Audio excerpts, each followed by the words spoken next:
Welcome to Hail Varsity Radio, the voice of Husker Nation. Insight, opinion, expertise, with the biggest and best names talking Nebraska across the state. Join the show on Twitter at Hail Varsity and at Schmidt_radio. Call in at 402-466-ESPN or 1-800-825-5865. Here's Chris Schmidt.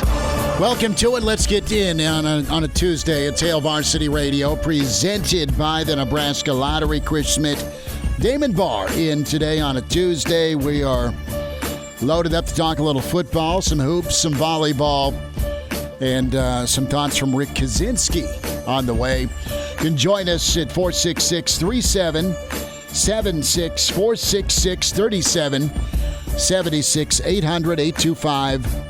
800-825-5865. Can email Chris at hailvarsity.com and follow us on Twitter at Schmidt_radio, at Damon Barr. That's 2 R's to find Damon on Twitter. So the national news of the day has been all about the great Tiger Woods.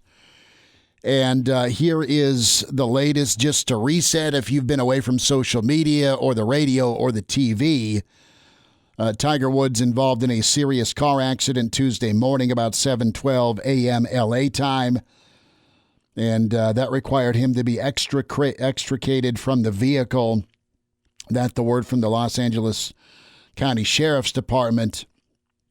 Woods, multiple leg injuries per his agent, Mark Steinberg. And the golfer was in surgery this afternoon. So you had emergency personnel responding to a rollover crash at Rancho Palos Verdes in California.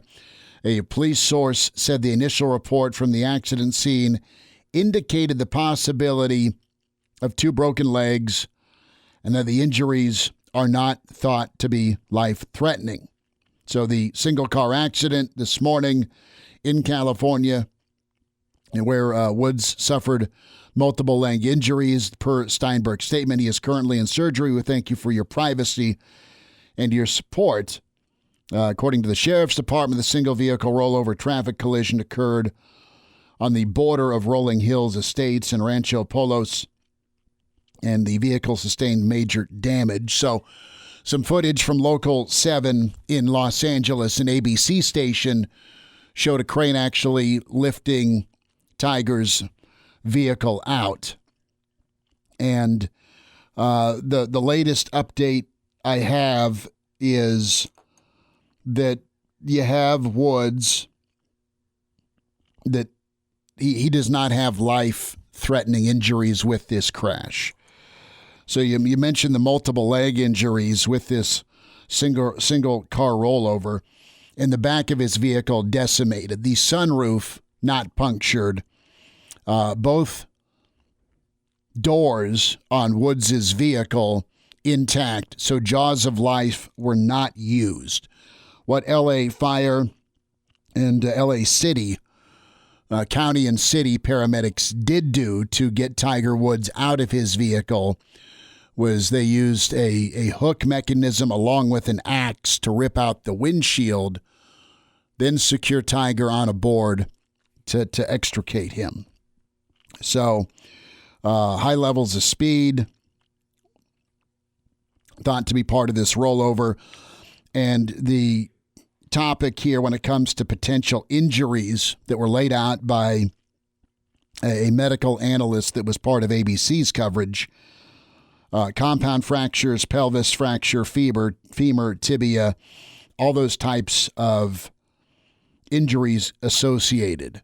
When it comes to head trauma, Tiger was wearing his seatbelt, medical experts believe, and Woods, to be in the operating room, has been given an okay bill of health when it comes to head trauma. They're not going to go do surgery on his lower extremities if he is in danger of having severe head trauma.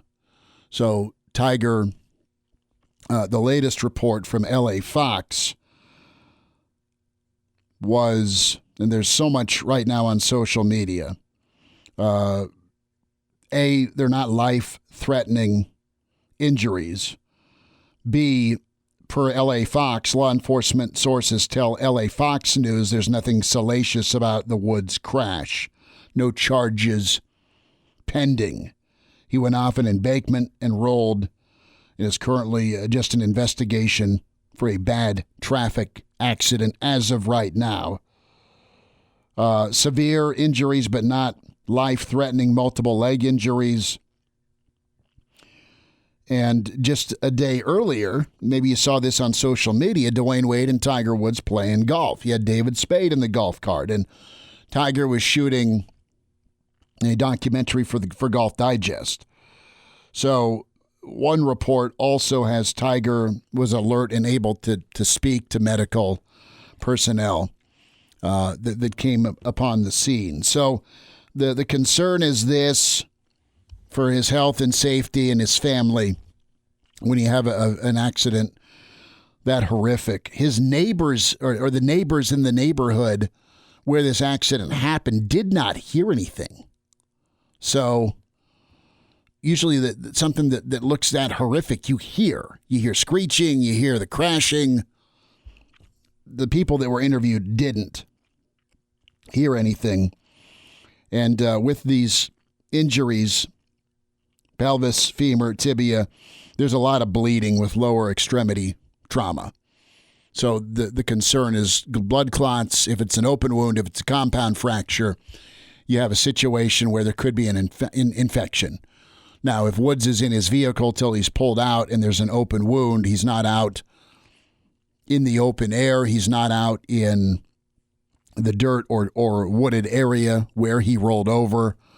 But when you have bones exposed, that is not a good thing when it comes to infection. So clearly, thoughts and prayers to an icon and a great and somebody we love watching and cheering on. But just from a human standpoint, this is just incredibly shocking and sad news about Tiger Woods, and wish him well and his family well as he moves forward. But this could have been an absolutely worse story, an outcome compared to what the vehicle looked like. So there's your update here on Tiger Woods, surgery, non-life-threatening injuries, and L.A. County and L.A. City Fire, incredible with their rescue operation to get him extricated from the vehicle. Multiple fractures. We'll have more with a jock doc on this tomorrow. So there's your Tiger Woods update, and it's awful news with his injuries. And you just wonder what happened at 7:12 in the morning. Maybe you're going a bit too fast. You hit embankment. You roll over. You just wonder, and you hope Tiger was in a good headspace, and there's nothing sinister behind this. And I hate even throwing that out there, but you got a guy that's 45 and is really having to fight and claw to do what he loves, and that's play golf. And his body just is breaking down pre-accident. Let's get some Nebraska football thoughts as Bill Moose. I had a chance to speak with the World Herald. We didn't quite get to that yesterday. We spent a lot of time on Jay Foreman and Jason Peter and their ability to be back part of the program. Mitch Sherman's 10 minutes away. We'll run down Jacob Padilla to hit some volleyball and Husker basketball in less than an hour. And then Rick Kaczenski will be with us. But Bill Moose sat down with Tom Chattel, and not quite a guarantee, but when it comes to the Big Ten, Bill Moose is really pushing to have fans at the Red-White Spring Game May 1st. Lots of them, says the Moose. And if we're back to normal next fall, we'll get back to that sellout streak. So Moose has a prediction. Football fans will be back at Memorial Stadium next fall, and not just a couple of thousand. On one hand, you got to feel good with the NCAA allowing fans for volleyball coming up in Omaha. You got to feel pretty good with the NCAA allowing fans in Indy for the NCAA tournament, 25% capacity. That's not 75%. It's not 50%. You got a week from today. Girls state basketball starts. PBA allowing 75%. NSAA locally. But what Bill Moose is doing right now, he in different parts of the Big Ten, there's a real push to have Big Ten schools use local health officials as their guide when it comes to opening venues to the public. A flexible approach to the issue opposed to the dictatorship of the Big Ten. And if your big brother entity is allowing people in, it shouldn't be that hard of a conversation for the conference. And listen, the Big Ten footprint is vast. It's different strokes for different folks. Maryland right now is having a problem. I get it. Iowa and Nebraska seem to be all right from a numbers standpoint, right? And listen, you want and need to get paid, right? You need local economies in Omaha, in Lincoln, in Champaign, in Iowa City, in Evanston, in Ann Arbor, in Columbus, to have a sense of normalcy with income, money being spent, and we all pray that everyone's vaccinated by then. So leave it up to a local take. And if it's just not good in your local area and it's got to be no fans in the stands, totally get it. Totally get it. But at least leave it up to local control, A, to make the right decision, the safe decision, but B, to allow leaders to do their job, please, right? And you look at the Big Ten in baseball right now, and Mitch Sherman had this tweet earlier today about, the NCAA baseball selection committee. Well, they're going to do a lot of looking at crossover matchups, interconference. The non-conference will be a big statement. Well, you're screwed, Big Ten, because you have no non-conference. So you just got to do what you can in your league and hope there's some clout in your league. And right now it's kind of Michigan in the Big Ten, and Nebraska's trying to do their thing. But the Big Ten athletic departments have been losing money. When it comes to what Nebraska's done to survive, it has survived because of television money and about $60 million in the reserve fund. The athletic budget's hit around $40 million, way less than the $100 million. And Moose said all 51 athletic department workers who were furloughed are back working, and everyone's got a 10% pay reduction. But the reserve fund did what it was supposed to do, but you'd be hard pressed to be able to survive again going to the piggy bank. So that's where we're at. I like Bill Moose getting out in front of this. Some of you are tired of hearing Moose talk. I am not. Let him get the word out there right now.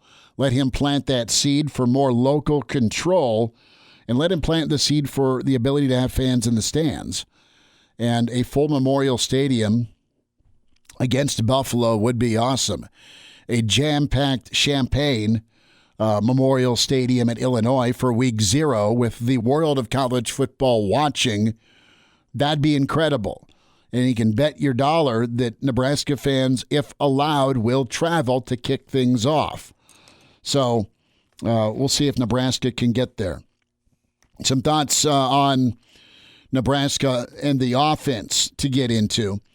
Good story by Derek Peterson, as Dr. Petey always does just a killer column on Mondays when it comes to Nebraska and their razor-thin margin for error, right? One thing Nebraska football has struggled with is turning yards into points, and it's a penalty or a turnover or a third down conversion or a play call or an execution. I mean, all of it's that big ball of wax, that snowball that gets bigger.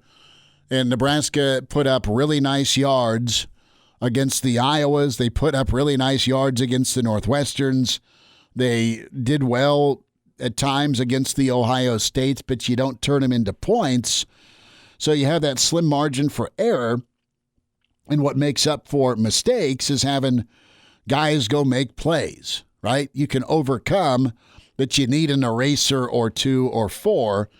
And for Nebraska football, I believe this year as we look towards the fall, as we get through the spring and the guys work out during the summer, I think you can settle in on an offensive identity.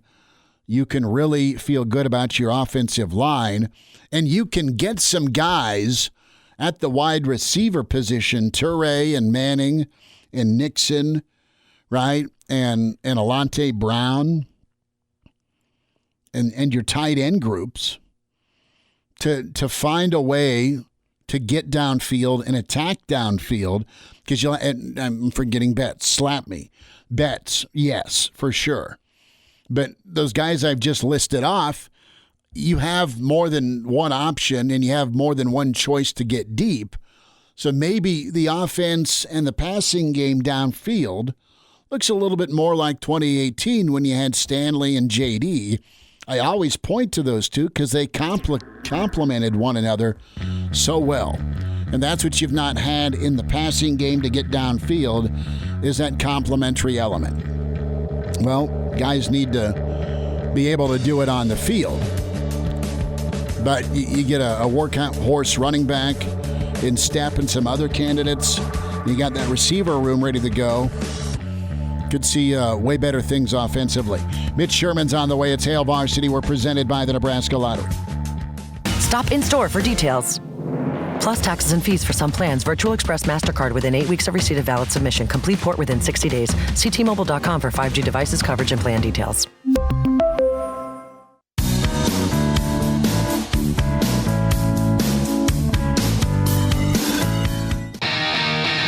And we're back Fellas, think we could listen to the radio on Hail Varsity Radio, presented by the Nebraska Lottery. Yes! That's awesome! Thanks for hanging out on a Tuesday. It's Hail Varsity. We're presented by the Nebraska Lottery. Chris Schmidt, Damon, Barr. We say hi to Mitch Sherman from The Athletic at Mitch Sherman on Twitter.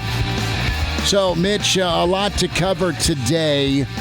And I saw your tweet earlier today when it comes to the NCAA Selection Committee for Baseball and their weight being put on the non-conference, and what the Big Ten's doing. Well played, my friend, on social media with the Jeff Bloom. Oops. Oops. What are your feelings for the Big Ten and their argument here? I know baseball's a little bit away, but man, it's you got one hand tied behind your back here, man. That's kind of what it is. I mean, I think the Big Ten has sent a message that baseball is just an afterthought. Baseball and softball right now, maybe it's this year. You could maybe interpret that to mean that that's the Big Ten's attitude toward baseball in every year. You know, it's interesting that this comes on the heels of what we expect is going to be the first full season of competition after Michigan made it all the way to the College World Series Championship Series back in 2019. Of course, last year the season was cut short everywhere, not by the Big Ten, but by the NCAA in the second week of March. So really that Vanderbilt-Michigan Championship Series is the last time we've seen two teams out there playing for a title, and it involved a Big Ten team. And there was a lot of momentum at that time, I think, to take Big Ten base. Hello, Mitch. This year is that, yep. Sorry, brother. Keep going. You cut out. We dropped you for about 2 seconds. Okay.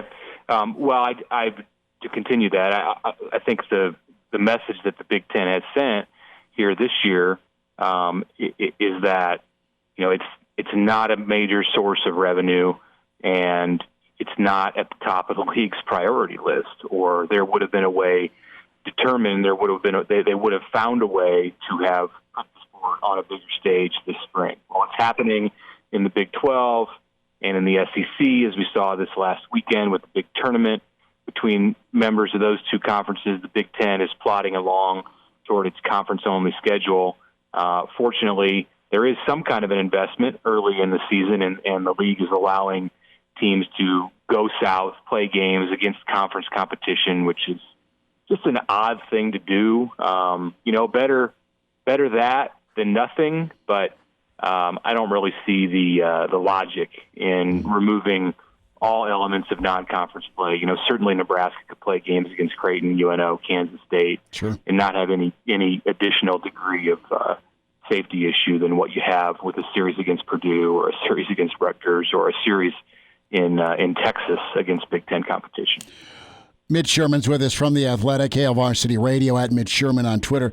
Mitch, your reaction to some of Bill Moose's comments about fans in stands, local control, and the optimism for fall 2021, butts in seats in Memorial Stadium and all over Big Ten stadiums.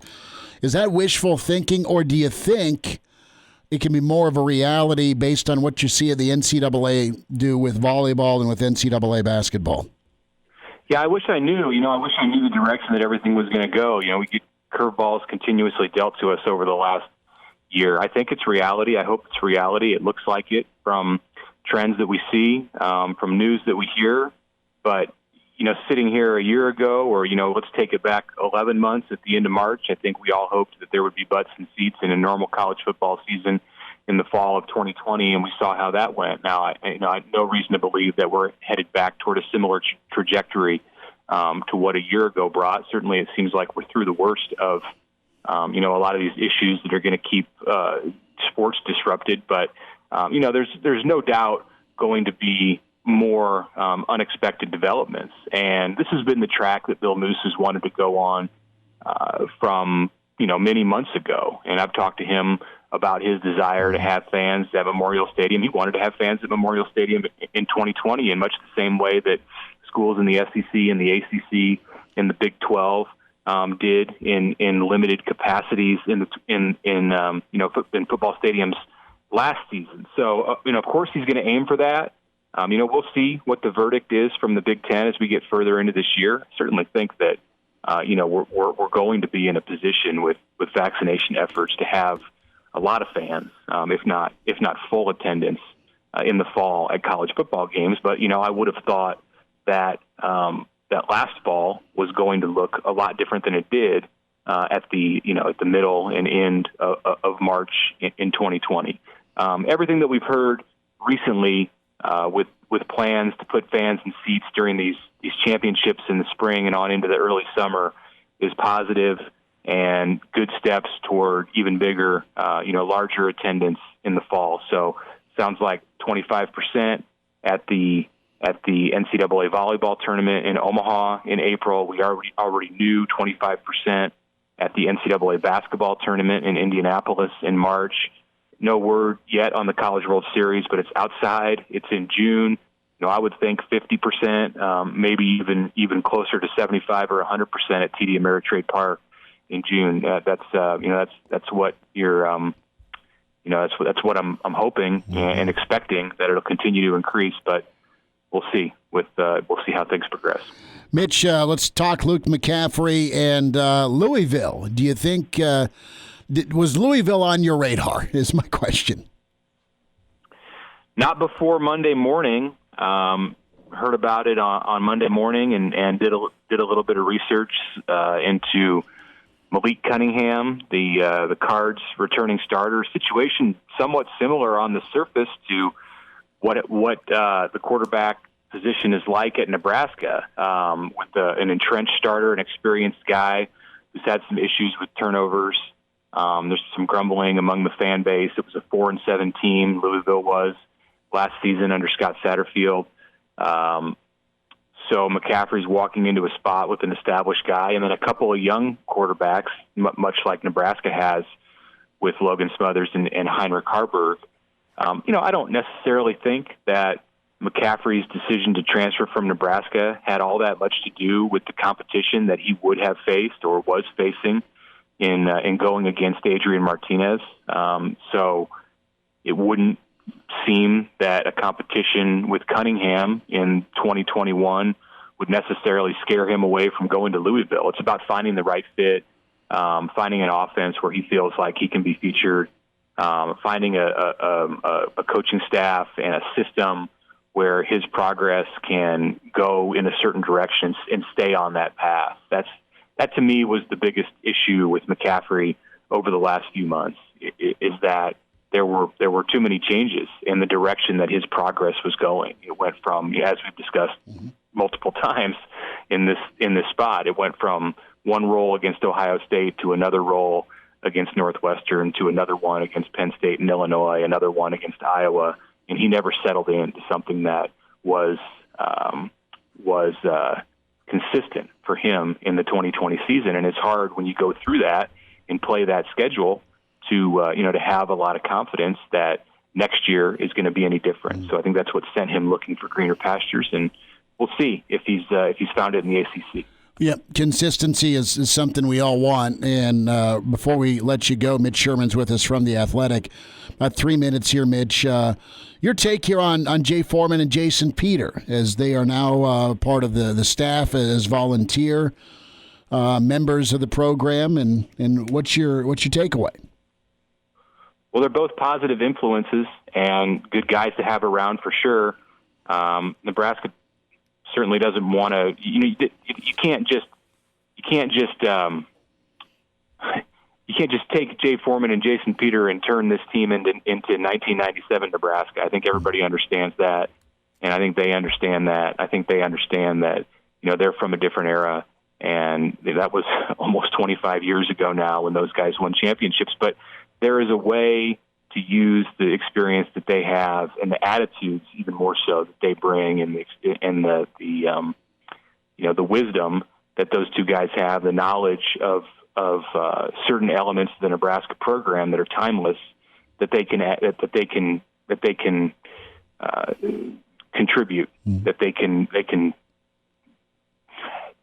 somehow use that knowledge and that wisdom to make this a better program. I'm not exactly sure how that looks. I think Jason will be a motivational guy, no doubt, to have in the weight room. And Jay, longtime NFL player, father was an NFL player, got a ton of knowledge about the sport of football.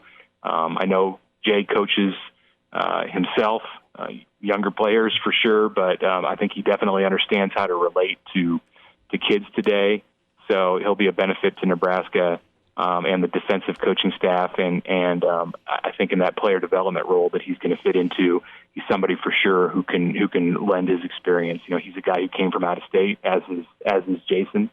So their experience for sure, their experiences at Nebraska can be beneficial to the players and the coaches on that staff. I got a kick out of Jay. I bumped into Jay. This is 3-4 years ago. Small fry basketball in North Lincoln, and it's the old Salvation Army. And long and short of it, Carson had a coach that passed away, but his coach was just awesome. Was a great motivator, great teacher, but was loud, man. And he was loud, and his tone was direct to the kids. And Jay comes walking over to the bench. His kids were going to warm up after my kids' game got done, and Jay kind of turns and looks, and he's like, "Schmidt, you got your boy playing for Bobby Knight?" And we just kind of had a chuckle about that. But yeah, I mean, I've seen Jay do his thing, coaching the little ones that aren't so little anymore, and he loves it. And I think both these guys are going to be just tremendous assets. Yes.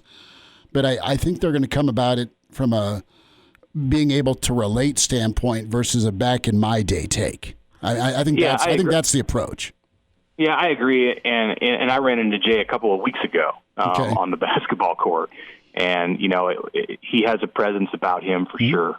It's the same way with Jason. When those guys come into a room and they're around football players, I think you can feel some of the energy that they bring. They were that way as players. I think they're that way as adults, as former players, and that's something that can be a benefit for sure. Scott Frost and his staff. Mitch, have a good rest of your week, man. Thanks for jumping on with us. Good to spend some time with you. All right. Good to talk to you, Chris. All right. Mitch Sherman with us on Hail Varsity, at Mitch Sherman on Twitter. And we'll get you an update on Tiger Woods. Some more news to pass along. Hail Varsity continues. Listen to this radio station on the radio Chime in 402-466-ESPN or email the show, Chris@HailVarsity.com. Just try me. Back to Hail Varsity Radio. Thanks for spending time. It's Hail Varsity. We're presented by the Nebraska Lottery. Chris Schmidt, Damon Barr, and some commentary here on the Tiger Woods accident from earlier today. And Tiger's got a lot of admirers that have played golf or started playing golf because, hey, he has inspired that many people. Justin Thomas, a friend of Tiger Woods, choking up earlier today with news of the crash. You know, it hurts to see one of now my closest friends, get in an accident. And, man, I just hope he's all right. Just worried for his kids, I'm sure they're struggling. I watched a little of the footage yesterday, again, with that Golf Digest documentary where Dwayne Wade is firing up social media. He's doing a quick little live stream and posts it on Twitter. And he's like, "What's up? I'm with the GOAT." He's not comfortable with it. And Tiger's kind of just behind his right shoulder. And Dwayne's like, "Hey, am I good? Am I bad?" And Tiger just pauses and goes, "Good? Good?" And he has that Tiger smile. It's like you're improving, right? You're improving. And that's what we're all hoping for Tiger Woods is he'll recover from this with the number of lower extremity injuries. But again, I had an angel watching over him, man, with as bad as that wreck was. We have Stephen A. Smith a little bit earlier today on ESPN reacting. You're talking to an individual right now that has been a journalist for over 27 years, covering the world of sports. And I've never even known anybody that participated in golf, nor did I care until Tiger Woods came along. It's just that simple. As a black man, we didn't feel invited, per se. Obviously, you had the right to compete. You had the right to participate. But when a sport appears to have ostracized, disenfranchised communities, at least it gives that impression. The bottom line is that you're not going to see yourself gravitating towards that. You can look at the sport of tennis. Arthur Ashe participated, but when Venus and Serena Williams came along, all of a sudden you had black folks paying attention more than ever before to the world of tennis. Well, the same is applicable to the sport of golf. That wasn't the case with football. It certainly hasn't been the case with basketball, but in a sport like golf, you definitely got that impression. And then Tiger Woods came along and you found everybody rooting about Tiger. They didn't even know who his competitors were. They didn't know about Jack Nicklaus and his 18 majors, and they didn't care about all of that stuff. What they cared about was what Tiger Woods was doing. Mm-hmm. And you ultimately became more informed because you saw a guy that was nothing short of great, that looked like he was going to shatter records, and you were looking at the records to see what records he would ultimately shatter. That was the mentality that it was. If it were not for Tiger, you wouldn't have cared about all of those other things. You wouldn't have cared about Sam Snead and what he had accomplished with, his 80 or 81 PGA Tour wins. You wouldn't have cared about Jack Nicklaus' 18 majors. You wouldn't have cared about those things. You cared about it because you knew that Tiger was coming for all of those records and a black man was going to knock him down. That was the mentality that you had. That was how you viewed it as a black person coming out of a black community. And that's the way it has always been. And no matter what, you look at Tiger Woods with an incredible level of pride because you think about how the sport has grown before our very eyes, how popularized it has become, the money, the revenue that has been generated by the sport. Tiger's he's at the front of the line with all of that, making that happen. If it wasn't for Tiger Woods, one could easily argue there's no way on earth that the sport would have generated the same kind of revenue it has generated over the years. It certainly would not have gotten the ratings, the television ratings that it had received. It wouldn't have the interest, emanating from various communities throughout this nation, not just the white community, even the black community, the Hispanic community, the Asian American community. The list goes on and on. When you are a transcendent figure, just touched with greatness, everybody's going to support you. And that's the way it was for Tiger Woods. That's the way it has always been. And we're hoping that we'll get an opportunity to continue to root for and cheer for him as time moves forward. Well said by Stephen A. Smith. And sometimes Stephen A. can wear me out, but sometimes he's absolutely on the money and pretty big time for him. And he's right on the money with the ripple effect of Tiger. And pretty impressive.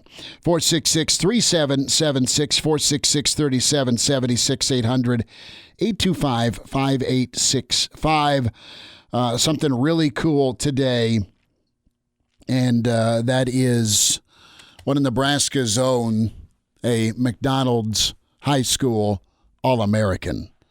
Where will he go? I have no clue, but Hunter Salas, kudos to you, sir.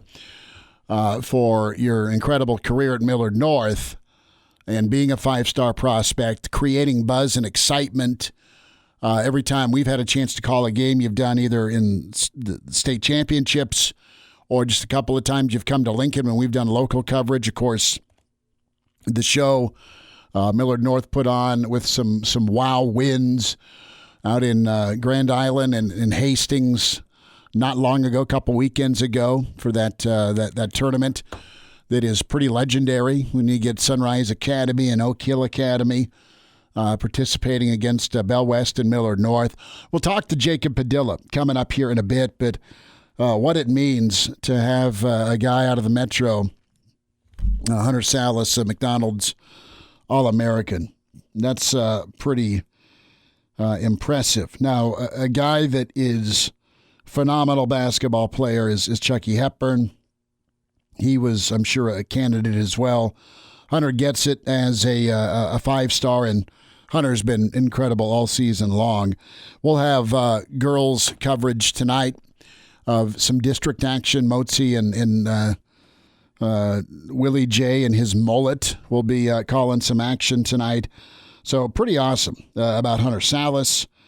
Just the third Nebraskan per Mike Sauter to be named a McDonald's All-American. That makes you smile. That also inspires. We're talking Tiger Woods and his inspiration to so many people to get to go play golf, right? Well, Hunter's a guy that a lot of kids that are playing prep ball or pickup ball or some sort of select ball, they look at that and say, wow, man, maybe that can be me someday. Good luck. God bless. Get in the gym, work on it, and hope you can hit the mid-range, hit the three, and get to the rim and be a three-level scorer. So we'll spend some time with Jacob Padilla coming up. Husker volleyball is they are bulletproof, man. They are so amazing with not only their training, their coaching, their mentality, their execution, their ability. And what a statement they made to regroup against Minnesota. John Cook isn't jacking around. He is absolutely dialed in for Wisconsin this weekend. We'll get Jacob's take on volleyball and what the Husker volleyball squad needs to do against Wisconsin. Some basketball thoughts from Jacob for Nebraska, and a prep roundup from Jacob. Rick Kaczenski, his take on Jay Foreman and Jason Peter. So moving forward, hour two coming up at Hail Varsity. We're presented by the Nebraska Lottery. And now, back to Hail Varsity Radio. Thanks for hanging out. Tuesday edition, Hail Varsity Radio. Find us on the podcast, Hurrdat Media. Also, ESPNLincoln.com for the on-demand portions of the show. And ways to get us. iTunes, Spotify, Google Play. Give us a review. Tell us what you love, you hate, the gray area in between. And always email Chris@HailVarsity.com. Follow on Twitter at ESPN Lincoln at Hail Varsity. Reminder about buckling up. 70% of people in fatal crashes in Nebraska not wearing a seatbelt. If used properly, a seatbelt can reduce the risk of fatal injury by 60%. Your best defense in any crash, buckling up, brought to you by the Nebraska Department of Highway Safety Office. We will bring in Damon Barr here. So it is Coach Osborne's 84th birthday today. And T.O. Gotta love February, guys.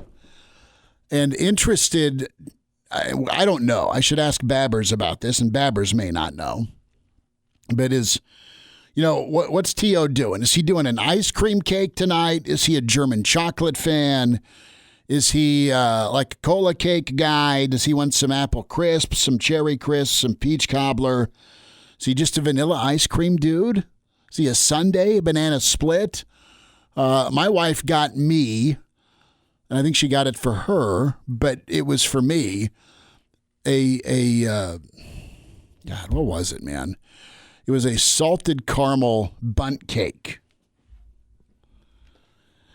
And that bastard lasted like less than 24 hours. Between all of us, it was inhaled. Most of the time, it's the Monster ice cream cake, but that's too expensive for me, she says. So we've gone bundt cake, which I'm sure wasn't cheap. But if we're doing a draft, I'm still going with ice cream cake because you've got the vanilla, you've got the chocolate, and then you've got the kind of the fudge in the middle. Damon, where are you going? And what do you think T.O.'s going with? And don't forget, he'd go for 2, so you can give me 2. Okay, 2. Okay, well, you stole my ice cream cake. So good, man. But if it was me, I'd go with a cookie cake and some vanilla bean ice cream. See, you throw that on top. And people, there's so many different flavors. I'm a big pistachio ice cream guy, and I'll eat the mass-produced kind because that's about all I can find. But there's a couple of local ice cream spots that they do their own, and it's phenomenal. And if I find out that it's available, I am oinking, and I'm just going to inhale it. But you're right. The vanilla bean take, and my grandparents always used to do this, and I got to talk my mom and grandma into doing it. But homemade ice cream, like the homemade where you've got the salt and the ice in the spinner, that stuff is crack. It is incredible. Like and there's no vanilla bean in it, but it's like this outer world touch of incredible. So yes, but I'm with you. I mean, I don't need fudge or nuts or strawberry or butterscotch. Give me like homemade vanilla or give me the vanilla bean. You are right on to go classic. Vanilla bean ice cream's like option football, right? Really good. We'll talk some volleyball, some hoops, some McDonald's All-Americans. Jacob Padilla coming up. Rick Kaczenski on the way. Hail Varsity continues, presented by the Nebraska Lottery. Welcome to Hail Varsity Radio, the voice of Husker Nation. Insight, opinion, expertise, with the biggest and best names talking Nebraska across the state. Join the show on Twitter at Hail Varsity and at Schmidt_radio. Call in at 402-466-ESPN or 1-800-825-5865. Here's Chris Schmidt. Into Hour 2, it's Hail Varsity Radio, presented by the Nebraska Lottery. Chris Schmidt, Damon, Barr. We welcome in Jacob Padilla from HailVarsity.com and magazine at Jacob Padilla _ where you follow him. Jacob, getting ready for hoops tonight. How are you? I'm doing well. It's beautiful outside. I went outside in a T-shirt today, so I'm in a good mood for sure. Good for you, man. It is absolutely nice to have a little bit of a thaw going on, and we'll get to hoops. We'll get to Hunter. We'll get to some prep hoops. But I want to start off with volleyball. And you saw Nebraska take it on the chin Friday against a really tremendously talented Minnesota team. And then you saw a really locked in and emphatic response by Coach Cook and his women Sunday against Minnesota. Let's go back to last weekend. What did that tell you about Nebraska volleyball? Because we were all, when we talked a week ago, it was a major step up in competition they were going to see. They split, but what's the lasting impression you had? Yeah, I think the lasting impression is just the Sunday sweep and the level of play that they reached on that day. And I think Minnesota played really well on Friday, but I think Nebraska, for the most part, I think a lot of that result was on Nebraska's side, and they made Minnesota look really good. I don't know if it was kind of the lack of competition to that point, because, I mean, they hadn't looked great against, and they dropped a set to Rutgers. They dropped a set to Maryland. They weren't facing great teams the first few weeks. So Minnesota was the first ranked opponent they saw, the first one that had enough talent to really test them and push them. And they just weren't ready that Friday night for whatever reason. But the fact that they're able to bounce back and so thoroughly dominate that game from start to finish on Sunday, that kind of shows, I think, what this team is capable of and how good they can be. And winning in that fashion after kind of getting embarrassed 2 days before says a lot about the program, and kind of we'll see these back-to-backs. And they had a little extra time during that weekend to kind of think about what had just happened because of the Friday-Sunday split as opposed to Friday-Saturday that most of the other weekends are going to be and have been. So it's a little different in that regard, but just kind of the quick turnaround, the ability to make adjustments and to fix your mistakes and be ready for what the opponent's going to throw at you in terms of adjustments. It shows that Nebraska has a high ceiling. It's just a matter of how consistently can they play close to that ceiling, because they're going to have to be right there at the top to hang with Wisconsin this weekend. Well, let's go there. And areas of confidence, if you're a Nebraska volleyball fan going into Madison, areas of concern, and from a matchup standpoint, offense and defense, I don't know volleyball like you, obviously. So what makes Wisconsin so incredible? And, where's Nebraska, in your opinion, match up favorably, and where could there be some concern? Yeah, what makes them so good is just they're really talented, and it starts with their setter. And Sydney Hilly is one of the best in the country, All-American, coming back from last year's team, best setter in the Big Ten, most accomplished setter. So it starts there, and then you've got Dana Retke, who's a 3-time All-American, 6'8", just dynamic middle blocker that controls action both defensively and offensively. And then they've got a bunch of hitters outside of them. They've got 4, 5, 6 different hitters that they can go to and be really efficient with. So it's just really tough to defend a team that has that many options and a setter that's good enough to make the right pass every time. So that's kind of the challenge that Nebraska's going to face here is Wisconsin is leading the Big Ten in hitting percentage, and they're leading the Big Ten in opponent hitting percentage. So they've been the best offensive and defensive team in the conference. Nebraska is number 2 in both those categories, so they've been right there. And they're going to have to just step it up another level this weekend. And I think last year Nebraska lost to Minnesota 3 different times last year. Got swept for the season, and in each of those matches, I think Nebraska thoroughly lost the serve and pass battle. They were not as good of a serving team last year as they had been previously throughout kind of this run of success they've been on, and they were not passing very well either. They had some young players back there that were kind of figuring things out a little bit, and this season I think they've improved quite a bit in both those areas. And we saw on Friday when they weren't sharp in the passing area, it led to a complete collapse of the entire team. So on Sunday, they passed at a really high level, and they were able to do whatever they want offensively.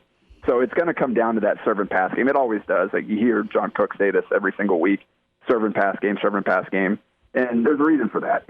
You can't do – when you pass the ball well, and what that means is when the other team sends the ball your way, when you can, on that first contact, get the ball right to your setter and allow her to send it wherever she wants, that's when you can run your offense. That's called staying in system, where you can get your best players the ball. If she has to run all over the court and chase down an errant pass and just try to get it somewhere near the net, that's kind of when you're sending over balls that are easy for the other team to dig and kind of send it right back at you. So that's going to be the key is, can they handle Wisconsin's serve, Wisconsin's attack, and get the ball back to Nicolette Haynes to where she can spread the ball around, just like we know Wisconsin's going to do. Good stuff. Jacob Padilla's with us, hitting some Husker volleyball. HailVarsity.com and magazine at Jacob Padilla _ on Twitter. Jacob, your takeaway with Hunter Salas being named a McDonald's All-American. What's that mean to the state? Yeah, it's pretty cool. He's only the third person ever to earn this distinction, and only the second boy, following Kerry Trotter, who he's related to. So, that's a pretty good family over there. His mom, Jessica Haynes, she's related to basically everybody in the city. So, pretty good genes in that family, and I think it says a lot about just kind of what Hunter was able to do on both throughout his high school career and on the AU circuit, to where he put himself on that radar. And the people that determine these who makes this game and earns all these honors and gets to the top of the rankings, they were impressed by what they saw with Hunter and the things he showed. And it's unfortunate this year that he won't be able to go out there and actually play in the game and showcase that talent and really kind of get Nebraska's name out there even more so.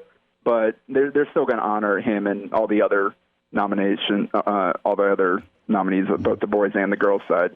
Going to have a celebration to kind of recognize what they've accomplished and all that. So it's a cool honor for sure. Although I'm sure now, after how last season ended, I'm sure he's thinking a little bit more about taking care of business here locally than that right now. Yeah, Jacob, let's go to the high school outlook here as districts are winding down and we're not far away from state. Who do you think's playing championship level, aside from some of the obvious names, some teams that are really hitting their stride right now, and who are some teams right now that also maybe you watch out for? I had a chance to see Papio on Saturday, and I know they have 5 different kids that score in double digits, but man, they're so fluid with their offense. I know that's not a Bell West or a Millard North, but they're really good. I know Prep's really talented. I love what Pius does. I know Central's money. I know North Star, when they're on their game, can be really good. And I really like how, now that they're healthy, Southwest is playing ball. And you and I are both big-time fans of when we get to watch Lincoln East play ball, So, and I know that there are some teams that are more of a favorite to get to state than others, but just kind of ballpark your view as we head into districts and beyond. Yeah, I think kind of where you started in terms of who's playing really good basketball is you go with what Creighton Prep was able to accomplish in the last week of the regular season, knocking off Millard North in their gym and then bouncing back and holding off Omaha Central to kind of close things out. I think most of us have seen this kind of as like we saw in football, where we thought, yeah, there was a clear top 2 and then everybody else. And we figured it was going to be 1 versus 2 in the final, and then W West fell short. It's still kind of, you felt like Millard North and W West, with everything they brought back from last year's title run for both teams and the talent they've got, and you kind of felt like they were a step above everybody else. And then Prep goes out and goes toe-to-toe with W West twice during the regular season, wasn't able to quite get it done, but they showed they belong on the same court.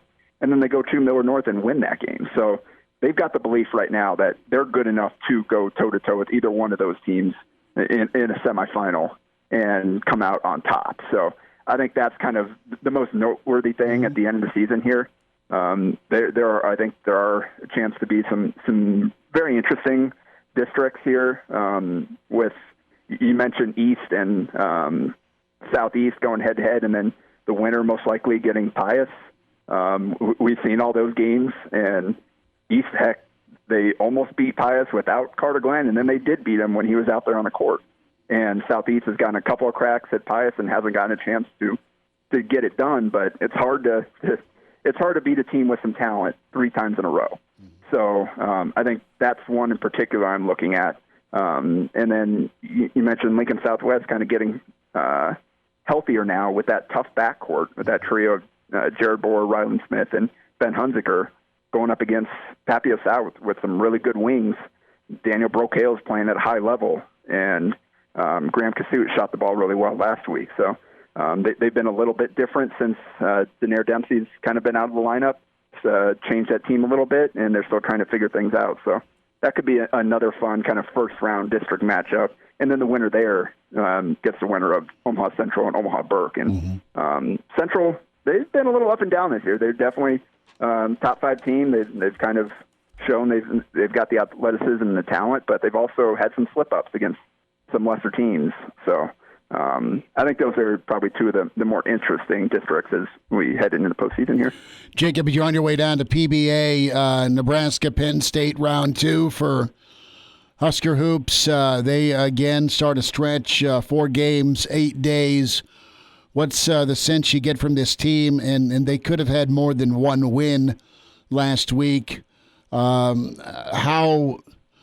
How's the fatigue factor? Is it worse? Have they been able to rest a little bit? How do you see them kind of kicking things off with Penn State tonight and then beyond? Yeah, I think there's still a little bit of there, and we're heading into another tough stretch here with 4 games in 7 days.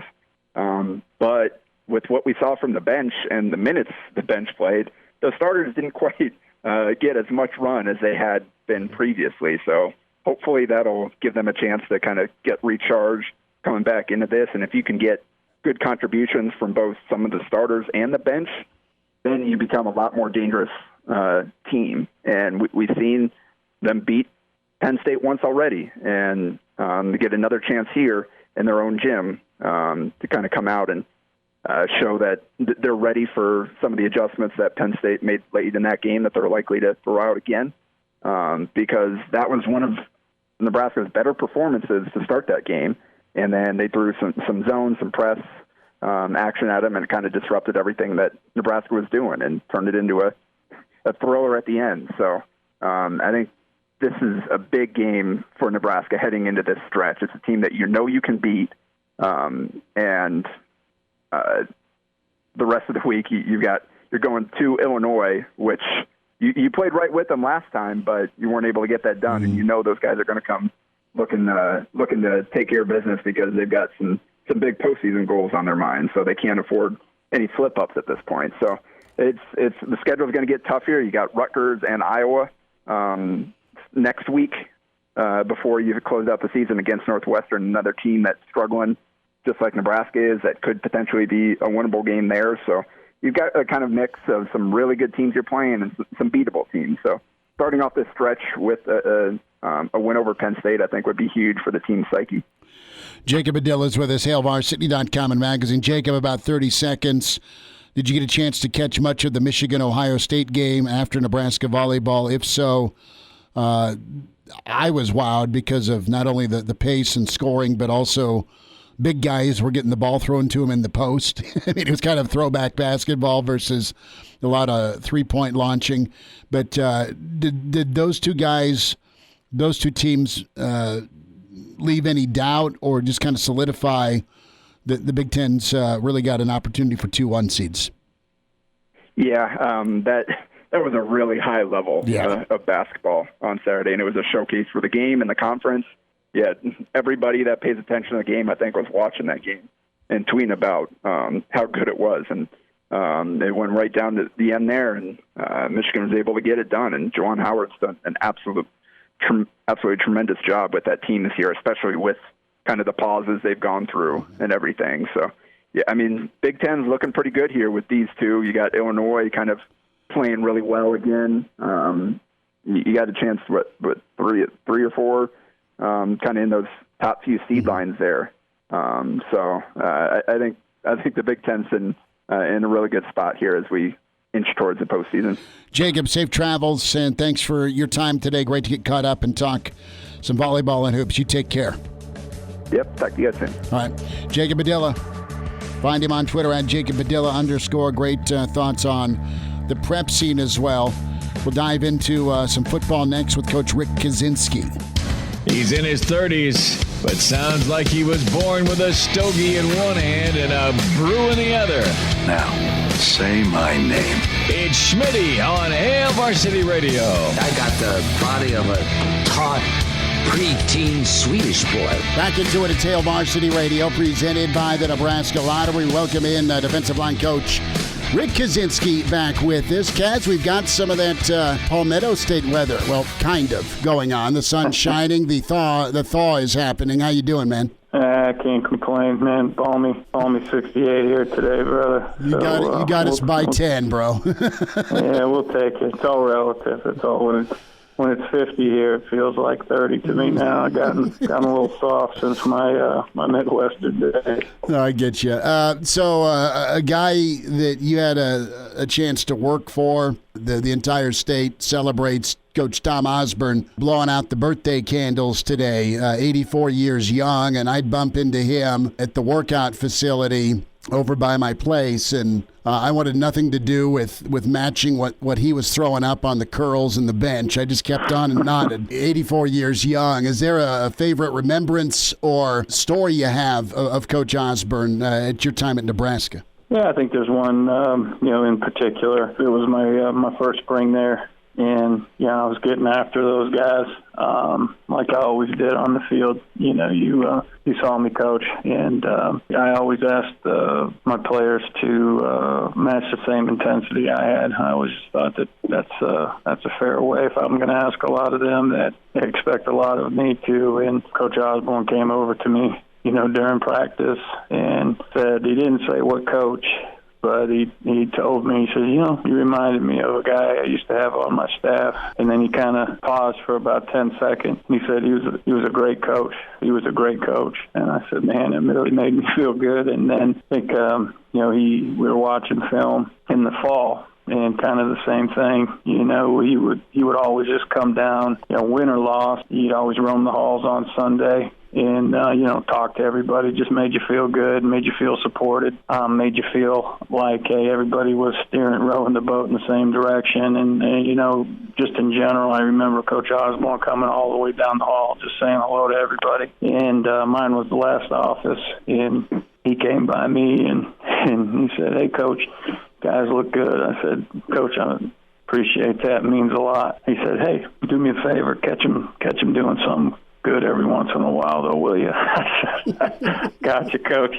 I said, message got loud and clear, and he kind of winked at me. But, I think, just that individually, those two stories, not just individually, but I think it says a lot about how Coach Osborne just treated everybody, made everybody feel important, very humble, a guy that just, oozes humility, and who's accomplished more in college football or at Nebraska than coach. I was always in awe of him. Anytime he came by, he was a guy that just made you nervous and anxious. But as soon as you saw him, when you heard his voice, you got nervous, you got anxious. But he'd always put you at ease with his words and his tone and his mannerism.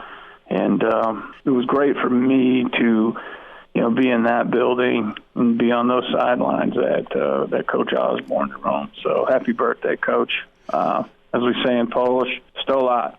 Sto lat. There you go. It's Rick Kaczenski with us on Hail Varsity Radio. Birthday wish out to Coach Osborne. And the way you described him, I can only imagine, having met him a few times, but never obviously the pleasure of working for or with or playing for, clearly. But, I mean, remember being a kid and my dad getting us down on the sideline for a spring game, right? And this is probably mid or late 80s, and guys are stretching, right? And you got guys all padded up, and they're ready to go. And I think this was a pretty good 87 or 88 football team Nebraska had.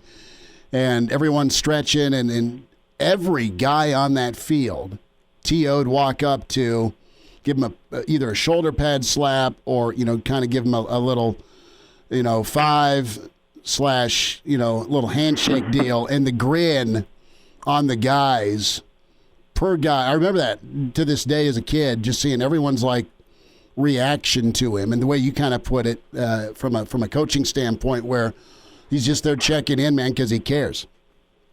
Absolutely. And two, I can speak for that as a player too, just what that means. And, my position coach at Notre Dame and Coach Holtz, they were cut from a little bit different cloth. They're,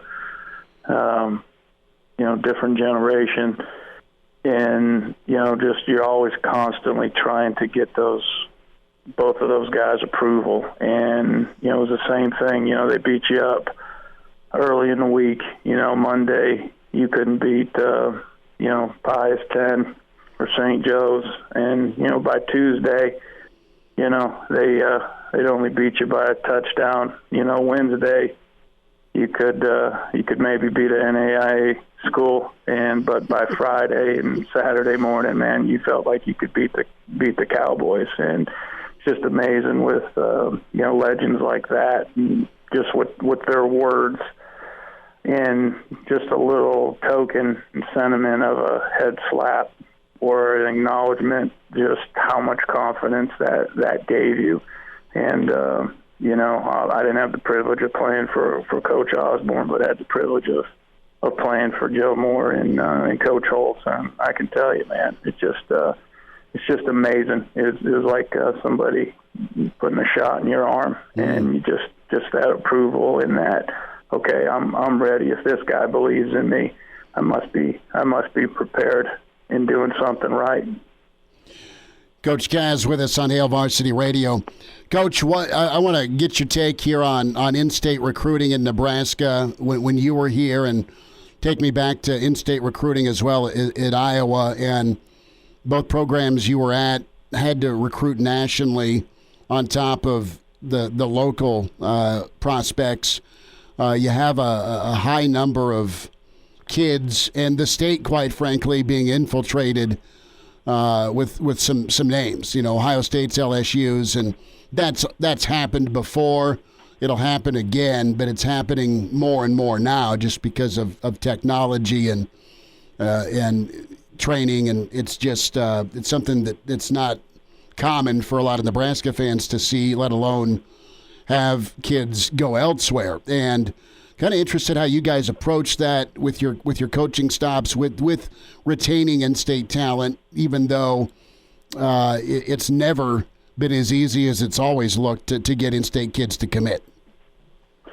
Yeah, and I think you got to look at the times, and not that it was that long ago, but times have really sped up in college football, with the transfer portal and with people recruiting nationally, and just seems kids now more and more today are willing to leave home.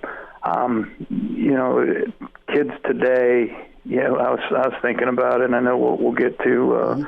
I'm sure we'll touch on Jay and Jason's new role with Nebraska, but I was thinking about my time at Notre Dame and my times in high school. I mean, I looked up at the guys that came before me. There was a tight end that played at Cathedral when I was growing up. His name was Keith Burns. He might as well have been, Todd Christensen or John Mackey. I mean, that's how I looked at that guy. I looked up to him, and he's probably a 5'10", 190 tight end, but to me, in seventh grade, he was a monster. When I got to Notre Dame, you were taught, the history. You were tied into what Notre Dame is, what they stood for, who came before you, what that helmet represented. And you knew the names of those guys from 25 years ago, from 30 years ago. Hearing Lindsey Nelson on the radio on Sunday mornings, the Notre Dame show, listening to, the Catholic priest in church, mention Notre Dame in his sermons. Just, you had that history, tradition, and I just don't think that's in kids today, right? For better, for worse, or whatever. I'd probably the worst because I'm a dinosaur. But there's a lot more individualism, I think, in college athletics. It's who can do the most for me instead of what I can bring and what I can be a part of. And I know that's a huge generalization. But kids want to go where you can win, and where they feel like they can go develop into an NFL. And, we live in a transient universe now. These kids didn't grow up watching Nebraska for 20 years. I mean, I grew up a college football fan. When I was coming up, Schmidt, you had Penn State, you had Notre Dame, and then you had the rivalry games. You had Oklahoma, Nebraska. You had Georgia, Georgia Tech. I mean, you had Texas, Oklahoma. Those were the games that you watched. Because that's all that was on TV. Mm-hmm. So you just grew up with these, Notre Dame, Southern Cal, man, like those guys weren't even real. And I just don't think it's like that. It's so oversaturated now. Everybody's kind of the same, I think, to these kids. So I wouldn't put too much stock. I think it's just a different conversation than it was even 7 years ago when you're talking about in-state kids. I don't. You want to keep them, obviously, right? Mm-hmm. You want to, but you also want to get the right kids, and you got to get the best players. Don't care where they're from anymore. So no matter where you are, every single college program is losing kids to other places. So I know it's magnified in places like Iowa, in Nebraska, smaller states, smaller pool of prospects. So it stings a little bit more when you lose a kid. But kids aren't growing up, Hawkeye fans. Kids aren't growing up Husker fans. It's a little bit different. So you want to put those borders around the state, but also I wouldn't put too much stock and overthink it and overanalyze when you do lose a kid. So I think the most important thing is get the right kids, build the program the right way. You start winning 9-10 games again, you're going to get those in-state kids, all right? Because then you're going to be close. Then those kids are going to feel like, hey, I can come here, I can accomplish what I want, I can go to that winning program, I can get this program over the hump. We can compete for the division, we can compete for the conference. So I don't think you're too far off from there. So I know it's going to make headlines. I know it's going to be a big talking point in the media. You really can't worry about that. Worry about the guys you get, not the ones you lose, and then, man, just build that program. It's a process, man. It's a process. What Scott and his staff took over, I mean, it's a total rebuild. I hate to say that, but when you look at it administratively and where the program was, they had to start from scratch. So just give them time. They'll get this thing turned. And now, back to Hail Varsity Radio. Rick Kaczenski's with us on Hail Varsity Radio. Kaz, you alluded to Jay Foreman, Jason Peter, a couple of diehard guys that love the program, that played at a high level. They are going to be doing a volunteer role. I think Jason's going to do some weight room stuff. I think Jay will do life skills. I know both guys, and they've been in the media or are in the media, and they've also spent time and were teammates with Scott, and they've been reached out to, and they're excited about their new roles. With your time at Nebraska, Iowa, and then also Notre Dame, how much of the past did you lean on? You painted a great picture of your attentiveness growing up to guys that came before you. You were a college football fan. You're also 1,000% on the money with, history probably not mattering that much, or is part of what maybe you or I grew up with, just knowing a team, having a favorite team or a regional team we cheered for or were locked in on. In your case, you went and played for them. So I'm anxious to get your take and thought on reaching out to guys that were high-level performers and having them be a part of the program. Yeah, well, anytime you can get guys who were successful in the program and bring them back and talk to the players about their experience, and it's not necessarily their playing experience. It's the total experience. And, both those guys saw adversity, and they fought through it. There isn't a guy that lands at a major institution, student athlete or student, that goes somewhere, stays there 4 and 5 years, and walks out of there with a degree that hasn't faced adversity. And you got two options, and you can lay down, you can run, and go transfer like a lot of kids are doing, mm-hmm. or you can fight with adversity. You can get off the ground, fight back, and overcome those things, and that be part of your legacy, that be part of your story. You know, when you go to college, man, you're creating a story. And when you look at Jay, you look at Jason, you know, two guys from, you know, different parts of the country, came to Nebraska. I'm sure the roads weren't easy. Obviously, Jason well documented some of the issues and kept fighting back, kept swinging, right?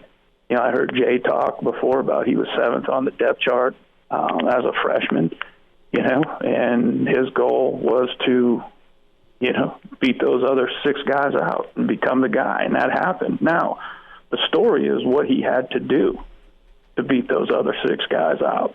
And I think that's where it's just beneficial for guys like that to be around the program. It's not the X and O. It's not the technique. It's not those type of things. It's, you know, it's that bridge to talking to these guys about, hey, what they're going through. Let me tell you, man, I mean, being a freshman on campus and being on the scout team and getting your head beat in every day, it's not fun. It's not fun, and especially nowadays when there's an out without consequence or penalty to put your name in a portal and be able to leave, you know, and go play right away. Man, I tell you, that's, you know, what's holding these guys back. So I think when you got guys like Jay and Jason, I think that's where their role comes in, talking to these guys, man. Because as a position coach, you recruit a guy, you know, you have them during fall camp. If they go to the scout team, man, you really do. It's really hard to connect because they're on the opposite side of the ball. They're not in meetings. Usually when you see them, it's about academics or something like that. You kind of lose track. So I think when you look at those roles and what the NCAA is allowing staffs to do to expand those staffs, I think it's more important now more than ever to have guys besides the coaches, you know, bridge that gap, help those young guys, especially those young guys, because you've got to keep kids on campus now. You can't worry about the recruit you lose. You got to worry about the recruit you have on campus. You have to keep those guys, and you got to develop those guys, and you can't develop guys that aren't there. So I think it's pivotal. It's vital. I think it was a great move on Scott's part, bringing those guys, and they're winners. But neither one of their paths were easy. So I think they can talk about that experience and in those players. They can relate to those players, and those players can draw on that experience and that adversity, and they can help them see, hey guys, there is light at the tunnel if you keep pushing. So I think it's a great deal for Nebraska. Touch on Iowa as well. We got the Nebraska picture, but also a thought on Iowa, because that has a lot of tradition and history as well. Well, I think, you know, Kirk did a really good thing. I thought he had players do reports on guys that played their position, and it wasn't just a report on how many tackles they had, how many sacks they had, how many rushing yards they had. It was where they came from, right? When they started to play. And I think and these players would have to do this during camp, and they would have to get up in front of the team. And the lesson was, you know, you see a Ronnie Harmon, you see an Adrian Claiborne, you know, you see these guys, these freshmen walk in and they see these guys at their peak when really they hit their stride and things are kind of easy for them, right? They're in a rhythm. Well, I think, you know, when these guys would do this history and study these former players that were successful, they saw the path wasn't easy. And I think that was so beneficial. You know, I mean, I had Claiborne in my office in 2007 wanting to transfer because he didn't think he was playing enough, and you know, we had a discussion about what he needed to do, and the guy did it. You know, numerous conversations, numerous stories about guys who fought through those type of things, and every guy has to fight through those things. And it's no different at Notre Dame. I mean, you know, Coach Holtz would bring former players back that were successful, and what they talked about was, you know, about their time at Notre Dame and what they dealt with and how it wasn't easy and how it was difficult and how, you know, what it was like coming from California, what it was like coming from Pennsylvania, and then talking about their experience, not just while they were on campus, but also post-graduation, and what that university can do for you. It's not a 4-year window, it's a 40-year window. And I think that was just so beneficial for me and a lot of the guys that I hung with and still are friends with to this day, and I think it was beneficial for the guys that I coached. That report sounds like a great idea, and you've mentioned before the Big Brother program that Holtz would have, where he'd pair you with a senior, and you'd have somebody kind of show you the ropes as well. Yeah, the Big Bully program. The don't screw this thing up program. Well, give me your tickets, freshman program. Yeah. Well, I didn't know about those parts. It was called the Big Brother, but the Big Bully. Yeah, I'm with you. I'm kidding. You know what it was though? It was about earning your stripes and earning respect, and that's what it was. So you earn respect. It's not something that's given to you. So I need 4 to Miami this week, freshman. Hand them over. It's pretty good. That's right. Rick Kaczenski with us. Kaz, have a great week, man. It was good to get caught up. Thanks, man. Same here, man. You guys take care in Lincoln. Gotta love Coach Kaz. Some call it the Big Brother. He said the Big the Big Bully program. Good stuff. Great insight on Coach Kaz. We'll wind down at Tuesday. Basketball coming up locally on ESPN Lincoln. Miss us? Come here, brother. Give me a hug. Bring it in for the real thing. We're on call for you. Catch the podcast at HailVarsity.com, the ESPN Lincoln app, or download them on iTunes. Saddle up, partner. Back to Hail Varsity Radio. One final time, Motzi is going to be taking you through some basketball tonight. Millard West and, can I call them the Fighting Beardas? Lincoln Southwest. And that'll be happening right at 6. Will Wilson over on KFOR with some action. So off to Arizona, manana. Damon Barr is going to insert shock collars on Will Wilson and Elijah Herbal. This thing will no doubt be well oiled and ready to go. Excited for that. So, Damon, we got to talk about dinner tonight. What's Damon and Damon's better half doing this evening? Well, this past weekend has just been a complete fast food binge. I did McDonald's last night at like 8:30, and I've grown 2 cup sizes, and I I'm the fat guy wearing a tight T-shirt. I mean, that's what it's turned into. Yeah, it's just been could not help myself last night. No groceries left, so I don't know. I'll make some like rice and chicken and just try to keep it a little healthy tonight. We'll see. Do you eat anything green? You're gonna eat something green tonight, aren't you? I could make some broccoli. I could throw some broccoli in. You a Caesar salad guy? Yeah, I go for a salad. I just don't like salad dressing. So at all? No, it's weird. I'll eat the leaves. I'll eat the lettuce, but nothing on top. So there's no salad dressing you've ever found.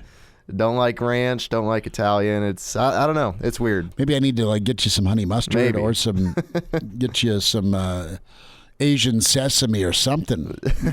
Just awesome. Well, yeah. Hopefully I'd like it, but you're like, dude, shut up. I've been eating salad my whole life. I need you to tell me what to put on it. Give me some croutons. Give me a bacon bit. Give me some egg, a little turkey, some carrots, some peppers. I'm good. Don't need dressing. Good for Damon Barr, as he's gonna eat healthy tonight. I am not the next 5 days. Boom. Excited about that. Check the podcast out. Amazing insight on hoops and volleyball from Jacob Padilla. Mitch Sherman, great to talk some Husker ball with him. And then Rick Kaczenski, great perspective on, what tradition can bring, right? Tradition, a big part of Nebraska football. And Nebraska football getting two greats to be a part of their program with Peter and Foreman. And I really liked what Coach Kaz had to say. Is it's not as much about back in my day versus it ain't easy.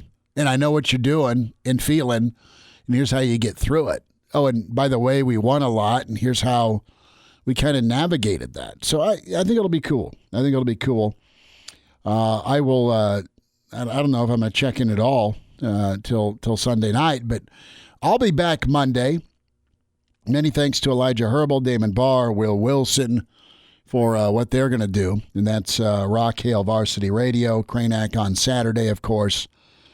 And, we got Romy coming up, and then it is Jeff Moats and Southwest Basketball in Millard West. That is on deck here locally in Lincoln. Doug Duda's got action for you on 1460 and 1550.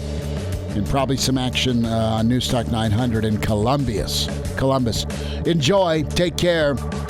And we'll talk again. Hail Varsity, we're presented by the Nebraska Lottery.